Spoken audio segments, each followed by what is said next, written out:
he started to flourish and on that side of the court. And we're seeing it, like you said, that's history being made. And, you got to be proud of him and the work that he's put in to get here and to even keep going. So, the way that he's seeing the game and the way that it's slowing down for him, I think is what's helping him flourish the way he has been. Yeah, he's definitely been lights out lately. It's all right. So earlier this season when the team was struggling, Jaylen Brown was rumored to be on the trading block. What's it like hearing the noise while powering through all of that? Oh, it's part of the game. It's part of the business side of it. I've been on the trade block every year since I've been here. So it's definitely something that is there, but it shouldn't affect the way that you play. You go out there and do what you're supposed to do, and everything else will handle itself. So, and that's the way Jalen approached it, and that's how we all have approached it, and that's why we've been flourishing. Our minds are free, and we're just out there having fun playing basketball. All right. So last question: you had Brad Stevens last year. You're doing this under rookie head coach Ime Udoka. Why do you think he's having this much success in his first year? I mean, for Ime, he was able to be around, some of the greatest coaches to do it. Being able to coach some of the greatest players. He's learned from his time as playing as well. So he has the arsenal he needs and the resources in that arsenal for him to be doing what he's doing now, and it's no surprise to us. Coming in, he had a way that he wanted to play. He had a way of culture that he wanted to be. And he stuck with it. And when you got a coach like that's played, who understands the game, and who has the experience with coaching with other guys that are great, there's no surprise for us coming in and taking on the same, personality that he has. He's the defensive player of the year who also just happens to look really cool in a robe. Marcus Smart, thanks for joining us on SportsCenter, man. Thank you, guys.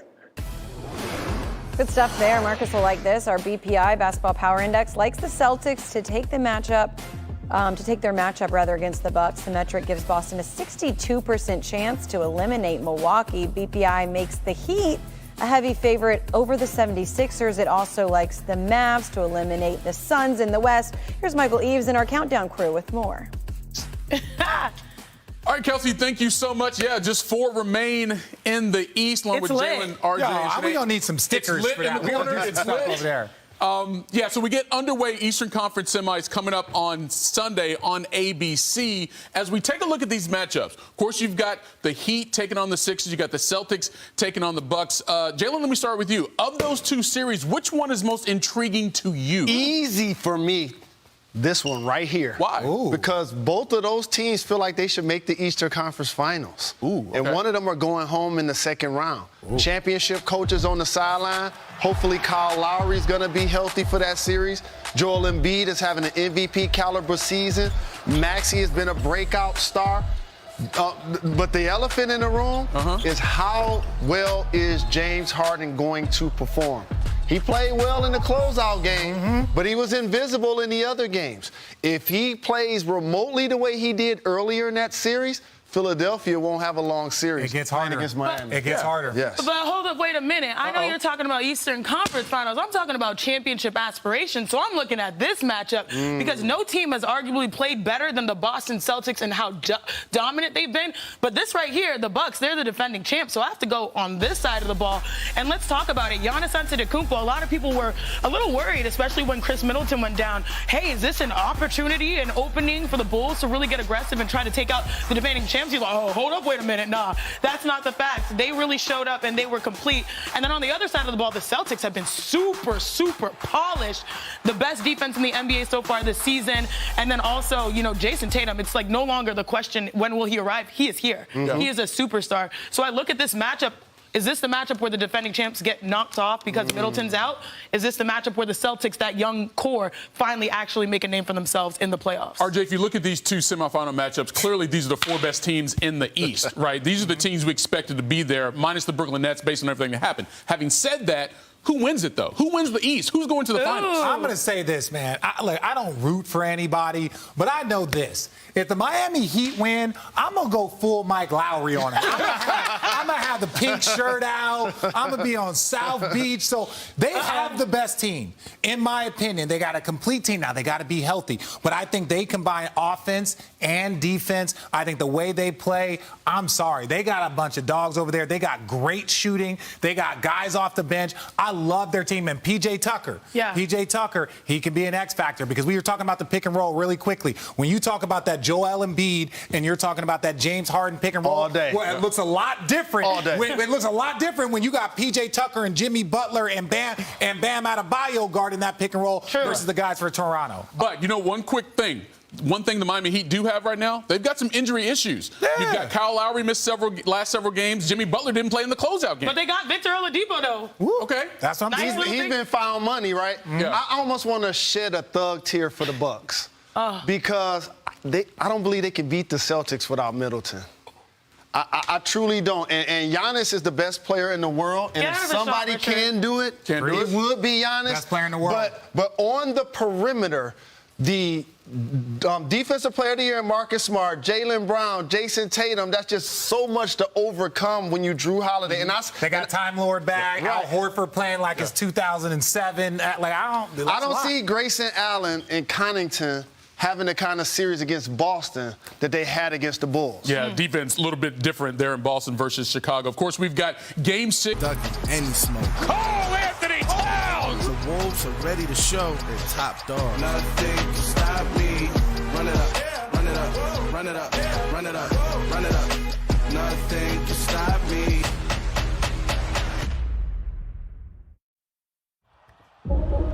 Mindset to send a message, be aggressive at all times. Just be Ja.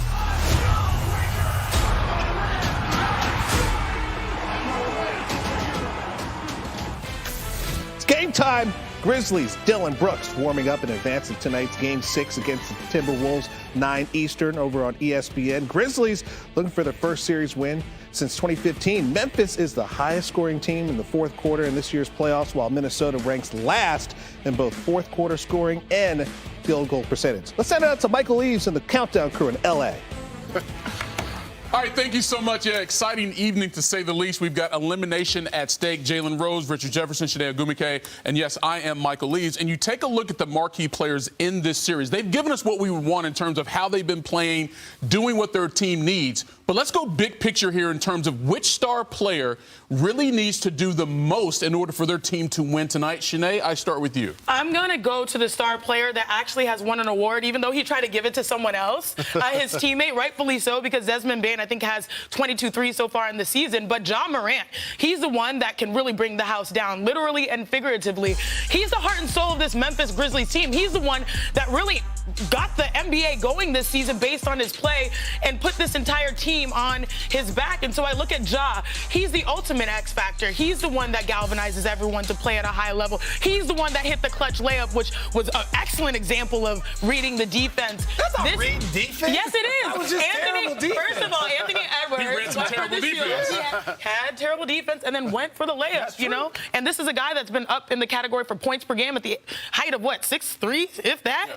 So, yeah, Ja Morant, I mean, he's been the box office star that we have all really fell in love with this season, and I think he's the reason why the Grizz are in this position to close out. And he's got 2 30-point games in this series going into Game 6. Jalen, who do you see, though? Oh, this is easy. Karl Anthony Towns, who is also an all-star and has been an enigma in a lot of ways. In their wins, it's over 30 points, but in the losses, 17 points. Wow. And so they need him to be dominant. He's doing a good job of taking Steven Adams out of the series. He's doing a good job of keeping Jaren Jackson Jr. in foul trouble. But then when they went to Brandon Clark was balling against him last game. He was balling against him. Like, he did a great job of pushing him off the post, making him work for everything, and he limited Karl Anthony Towns. The big fella's going to need to be dominant if they're going to win. And one thing that may help him in that regard, you mentioned Steven Adams. He's not available tonight due to safety and health protocols. All right, so, RJ, we've got a Ja, we've got a Cat. Who are you going with? I'm going with the young fella, the Ant. I'm going with, and this is why. We've seen his importance really since the play-in game. We've seen how important he is. And this kid is not just a player. He is that dude. And you saw they ran the play for him late in the game. And what did he do? Deliver. He delivered. He knocked down a big-time three. Now, on the flip side of it, he made a mistake, and a huge mistake, and these are the things that you have to learn from. I missed 2 free throws against Indiana that almost cost us the entire postseason run my rookie year. Reggie Miller hits a 3. So being a young player in these moments, it can be tough, but if he steps up and he plays like he's capable of, boy, then they become extremely difficult to beat. Then I think Ant just becomes like a little something on the side.